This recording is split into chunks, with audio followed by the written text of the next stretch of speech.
السلام علیکم ورحمۃ اللہ وبرکاتہ۔ میں محمد جمیل مکۃ المکرمہ سے۔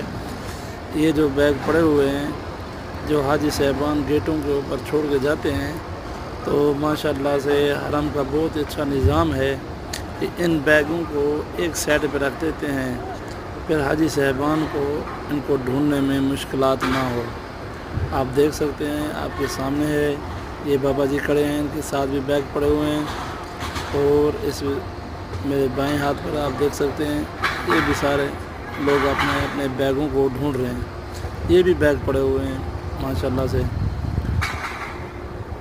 یہ جو لوکیشن ہے یہ آپ کو میں دکھاتا ہوں۔ یہ باب مروہ ہے، مروہ سے 25 نمبر گیٹ سے جیسے نکلیں گے بائیں ہاتھ پر کسی سے پوچھیں، اور یہ باب الفتح 166 نمبر گیٹ، 166 نمبر گیٹ یہ سامنے